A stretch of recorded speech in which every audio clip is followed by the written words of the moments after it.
Felicia in the Falkland Islands. A story of wind, wool, and the wild things between. Chapter 1. The Legend of the Whispering Wool. Felicia's apartment was a shrine to yarn. Skeins of every conceivable color and texture exploded from shelves, a riot of merino, alpaca, and silk. Half-finished projects, the ghosts of good intentions, draped themselves over chairs.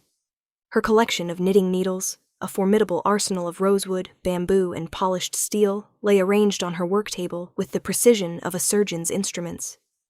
It was a room dedicated to creation, yet for months it had been a room of profound and suffocating silence. She sat before a blank pattern sheet, the paper a sterile white void that mocked her.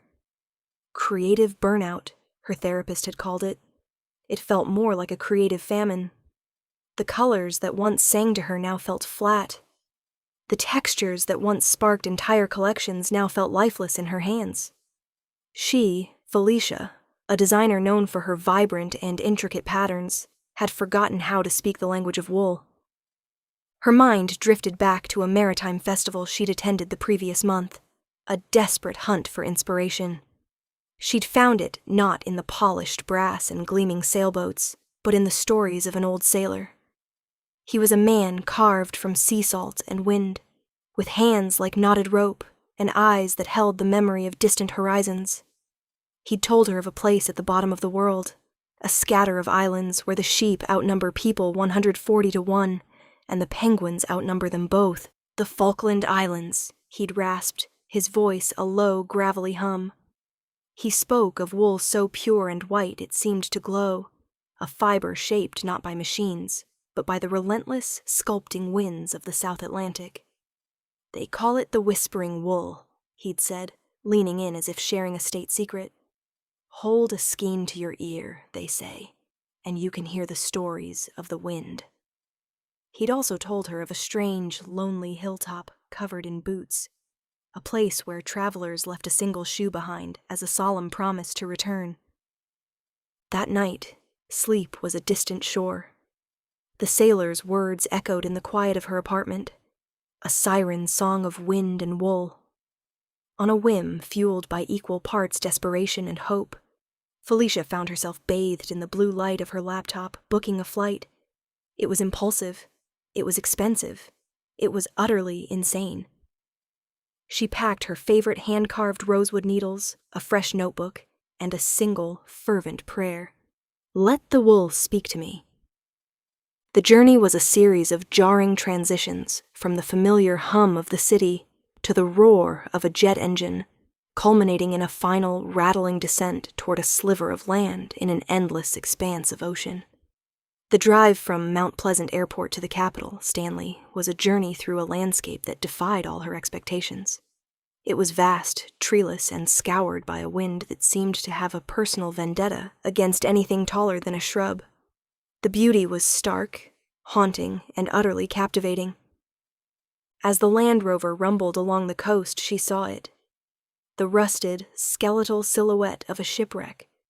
The Lady Elizabeth listing in the harbor like a forgotten sea monster. Moments later, they passed the famous whalebone arch, the jawbones of 2 colossal blue whales forming a gateway to the southernmost Anglican cathedral in the world. When Felicia finally stepped out of the vehicle in the center of Stanley, the wind hit her. It wasn't a breeze. It was a physical force, a solid wall of air that stole her breath and nearly sent her sprawling onto the pavement. And for the first time in months, a genuine, unforced laugh escaped her lips. Across the street, a small, unassuming building caught her eye. A hand-painted sign, its letters slightly feathered by the damp air, swung in the gale. It read, "Falkland wool, spun by the wind." Felicia felt a jolt, a spark of something she hadn't felt in a very long time. Hope. With a deep breath, she pulled her coat tighter and marched across the road, a woman on a mission. She was about to find out if the legend was real. Chapter 2. A Skein of Doubt in Stanley. The shop was a sanctuary from the wind. The air inside was warm and smelled richly of lanolin, that earthy, sheepish perfume that every knitter knows and loves. Hand-knitted garments in 100 shades of cream, white, and soft gray were draped over wooden racks. It was a temple to the natural, undyed beauty of wool. Behind the counter sat a woman in her late 60s, her silver hair pulled back in a practical bun, and a pair of reading glasses perched on her nose. Her fingers, nimble and sure, never stopped moving. Even as she looked up to greet Felicia, they continued their dance, a pair of needles clicking out a steady, rhythmic beat. This, Felicia knew instantly, was a woman who spoke fluent wool. "Lost, or just escaping the wind?" the woman asked, her voice carrying a dry, almost musical lilt. "A bit of both," Felicia admitted, shaking her head to dislodge the wind-blown tangles. "I'm looking for, well, it's going to sound silly." "Most interesting things do," the woman said, her eyes twinkling. "Try me. I'm looking for the whispering wool." The woman's needles paused for a fraction of a second. She raised a single, skeptical eyebrow. "The what, dear?" Felicia's heart sank. She recounted the sailor's story, feeling more foolish with every word. The woman, who introduced herself as Agnes, a founding member of the local Guild of Spinners and Weavers, listened with a patient, slightly amused smile. "Well," Agnes said when Felicia had finished, her needles resuming their steady click-clack, "he wasn't entirely wrong. Our wool is extraordinary." She explained that the sheep, mostly Polwarth and Corriedale crosses, lived outdoors year-round in some of the cleanest air on the planet. There were no parasites to speak of, so the animals never needed the chemical dips and drenches common elsewhere. "That's why our wool is so ridiculously white," she said, holding up a skein that was the color of fresh cream. "But whispering?" Agnes chuckled, a low, warm sound. "I've lived here my whole life, and I've never heard a skein say a peep. I think your sailor, bless his poetic heart, was having you on." A familiar wave of disappointment washed over Felicia. Of course. It was a fairy tale, a romantic notion spun by an old man. She had traveled 8,000 miles on a fool's errand. Agnes, however, seemed to read her mind. Her expression softened. "Oh, don't look so glum. You came to the right place, just with the wrong map. You can't understand the wool by buying it in a shop. You have to go to the source. You have to feel the wind that shapes it, see the land that feeds it." Before Felicia could protest, Agnes was on the phone, her voice a whirlwind of cheerful efficiency. She was arranging for Felicia to stay with a farming couple, David and Margaret out in the camp, the local term for anywhere outside of Stanley. She was booking Felicia on the next Figas flight, the island's quirky flying taxi service. "Now, don't be alarmed," Agnes said, hanging up the phone. "They don't have a set schedule. The weather decides everything here. They'll ring you this evening to tell you when your flight is tomorrow." Felicia's head was spinning. A farm stay? A flying taxi? With no schedule? It was a world away from her meticulously planned city life. Agnes also extended an invitation to the next meeting of the Guild of Spinners and Weavers, to be held upon Felicia's return to Stanley. As Felicia turned to leave, her head buzzing with this new, unexpected turn of events, Agnes called after her. "And, Felicia?" Felicia turned back. "Bring your needles," Agnes said, a knowing glint in her eye. "You'll want them where you're going." Felicia clutched her bag, the familiar weight of her rosewood needles a small comfort in this whirlwind of uncertainty. She didn't know what lay ahead, but one thing was clear. Her adventure in the Falklands was just beginning, and it was going to be nothing like she had imagined. Chapter 3. The Sound of Survival. The Figas Islander plane was less of an aircraft and more of a minivan with wings. Felicia found herself crammed into one of 8 seats, the cabin buzzing with the cheerful chatter of locals heading home to the camp. The pilot, a young man with a sun-crinkled smile, seemed entirely unfazed by the crosswinds that had Felicia gripping her armrests. As the tiny plane climbed, he pointed out landmarks below with the casual air of a tour guide. There was the rusted skeleton of the Lady Elizabeth, a 3-masted iron bark that had been slowly surrendering to the harbor since 1913. He gestured toward the patchwork of green and brown peat bogs, and the scattered white dots of sheep that looked like fallen clouds against the immense, empty landscape. At a dusty airstrip that was little more than a strip of mown grass, a weathered Land Rover was waiting. The man behind the wheel was David, a quiet, stoic farmer whose family had worked this land for 3 generations. The drive to the farm was a bone-rattling, exhilarating journey over bumpy tracks, where David navigated by landmarks only he could see. At the farmhouse, Felicia was welcomed into a warm, bustling kitchen by Margaret, David's wife, who immediately pressed a mug of strong, milky tea into her hands. This was Felicia's introduction to smoko, the beloved Falklands tradition of a mid-morning break. The table was laden with homemade cakes, biscuits, and toast slathered with a dark, glistening jam. "Diddle-dee-berry," Margaret said, noticing Felicia's curious glance. "Grows wild all over the islands. You have to be patient to pick them. They're tiny, but the jam is worth the trouble." Over smoko, David began to talk. His quiet exterior slowly peeled back to reveal a man of deep feeling and quiet strength. He spoke of the rhythms of farm life, the frenetic energy of the shearing season, the community-wide celebrations of Sports Week with its horse races and dog trials, and the fierce pride of the Christmas shearing competition, where the fastest shearers could earn a ticket to the World Championships in New Zealand. "An experienced shearer," he said, a note of respect in his voice, "can have a whole sheep done in under a minute." Then, his voice dropping slightly, he spoke of the war. He'd been just a boy in 1982 when Argentine forces invaded. He told of the fear and uncertainty, of the civilians at Goose Green being held in the community hall. He spoke of the devastation to the sheep flocks, which were slaughtered for food by the occupying soldiers. "After the war," he said, his gaze fixed on the middle distance, "we had to rebuild from nothing. The flocks were replenished with donations from the UK and other countries, Corriedale, Merino, and Polwarth sheep. The very breeds that formed the foundation of the exceptional wool the islands produce today. The war," Felicia realized, "wasn't just history here. It was woven into the very fabric of the land." Later that afternoon, Felicia took a walk to a nearby beach David had pointed out, York Bay. It was a breathtaking crescent of white sand, and as she approached, she saw them.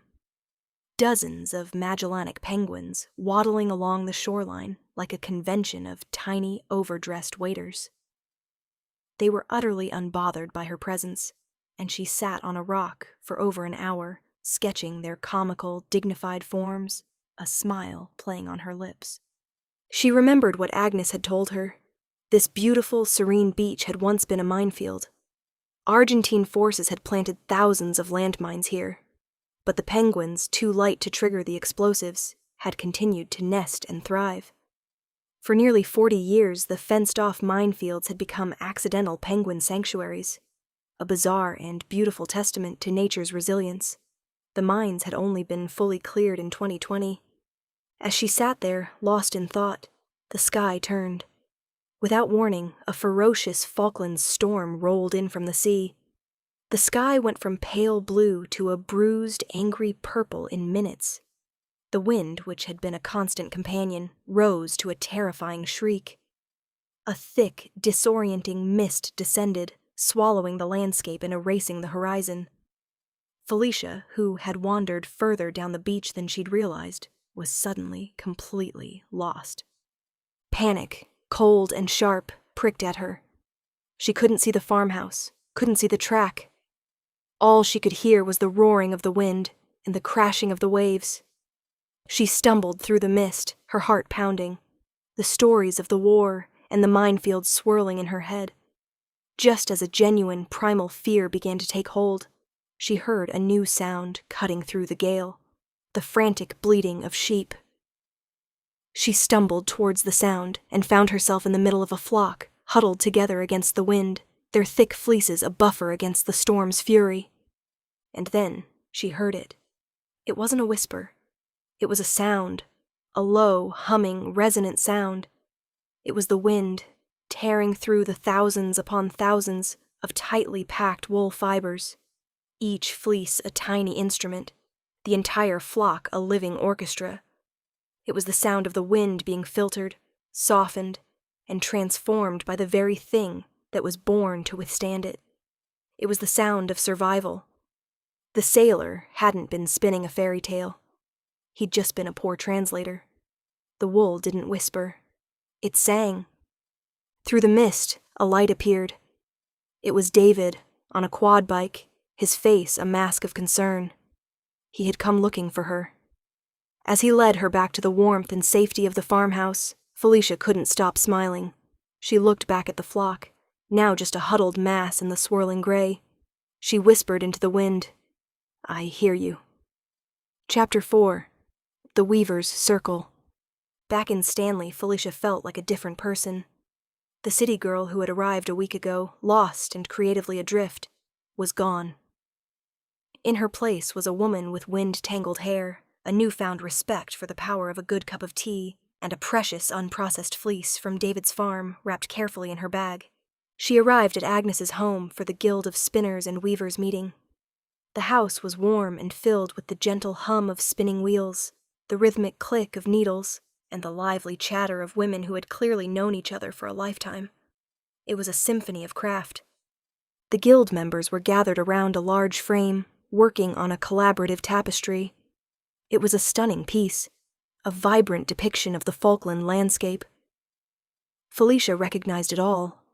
Gentoo penguins on a white sand beach, comical rockhopper penguins perched on cliffs, and the ghostly silhouette of the Lady Elizabeth rusting in the harbor. The colors were soft and earthy. "We dye most of it ourselves," one of the women explained, her hands deftly guiding a shuttle. "Lickin' for the greens, diddle-dee berries for the reds. The blues we have to import, but the rest is pure Falklands." Felicia, feeling a surge of confidence, shared her story. She told them about her experience in the storm, about the sound of the wind rushing through the sheep's fleece, about her revelation of the whispering wool. The women didn't laugh. They exchanged knowing glances and warm, understanding smiles. One by one, they began to share their own stories. Stories of shearing seasons and sports weeks, of storms survived and fleeces spun, of patterns passed down through generations like precious heirlooms. Agnes, her needles finally still in her lap, looked at Felicia. "Every skein of Falkland wool carries a story, my dear. The story of the land, the animal, and the hands that shaped it. The whisper isn't magic, it's memory. You just had to learn how to listen." Moved by the moment, Felicia felt a sudden urge to contribute, to give something back to this circle that had welcomed her so completely. She offered to teach them a complex lace stitch from her own tradition, a pattern she had designed but had never been able to finish because it felt empty and soulless. Here, surrounded by these women and their stories, her hands moved with a fluency she hadn't felt in months. The stitch flowed from her needles, intricate and beautiful. The pattern, which had felt so hollow in her sterile apartment, now felt alive, infused with the warmth and laughter of the room. As the evening drew to a close, Agnes pressed a gift into Felicia's hands. It was a pair of knitting needles, hand-carved from a piece of driftwood collected on the Stanley waterfront, polished smooth by years of use. "These needles have knitted through 3 decades of Falkland wind," Agnes said, her voice soft. "They'll knit truer stories than anything you can buy in a fancy shop." Felicia held the driftwood needles alongside her own polished rosewood pair. One from the city, one from the edge of the world. Mismatched, imperfect, and together they felt complete. Chapter 5. A Promise to Return. On her final day, Felicia took the long, rugged 4x4 journey to Volunteer Point. The 2.5-hour drive over gravel roads and open, trackless moorland was a bone-jarring, teeth-rattling adventure in itself. But the destination was worth every bump. A pristine white sand beach stretched before her, and on it stood a magnificent congregation of over 1,000 king penguins. They were a breathtaking sight, their orange-gold markings blazing against the pale sand and the gray, churning sea. Felicia stood among them, tears welling in her eyes, overwhelmed by the sheer, majestic beauty of it all. It was a silence made not of absence, but of a profound and powerful presence. She sketched furiously in her notebook, her pen flying across the page, capturing the shapes and colors that were already forming into new patterns in her mind. On the drive back to the airport, Felicia asked the driver to make one last stop, Boot Hill. She stood before the strange, poignant collection of weathered boots, work shoes, and sandals, each one impaled on a stake, a silent testament to a journey ended. Each one a story. She thought of the sailor's words, the legend that if you left a shoe behind, you were destined to return. She thought of Agnes and her dry wit, of David's quiet strength, of the storm, and of the penguins walking fearlessly through a minefield. This place had given her back her voice, her creativity, her passion. She had to leave a piece of herself behind. But a shoe felt wrong, too big, too clumsy. Instead, Felicia reached into her knitting bag and pulled out a single, factory-made metal knitting needle. It was from her old life, the kind that had felt so cold and lifeless in her hands just a week ago. She walked to a small, empty patch of earth and pushed the needle firmly into the soft peat. It stood there, a slim silver sentinel, glinting in the pale Falkland sun among the sturdy leather and rubber. A tiny, almost invisible promise. She kept its partner, which was now paired with the driftwood needle Agnes had given her. One from the old life, one from the new. Mismatched, imperfect, and exactly right. As the Figus plane lifted off, banking over the islands, Felicia looked down at the landscape that had healed her. The peat bogs, the white beaches, the tiny, scattered dots of sheep. She opened her notebook to a fresh page and began to sketch. It was a shawl, a complex and beautiful design. It had a lace border that echoed the waves at York Bay, and a swirling cable pattern inspired by the wind-twisted tussock grass. She knew, without a doubt, what she would call it. The Whispering Shawl. She smiled, and the wind carried her home. Thank you for joining us on The Creative Globe. Be sure to subscribe, like, and comment below to keep these stories coming. Whether you're a maker, an artist at heart, or simply someone who loves great storytelling, The Creative Globe offers adventures that inspire, delight, and expand your imagination. Listen, explore, create, only on The Creative Globe.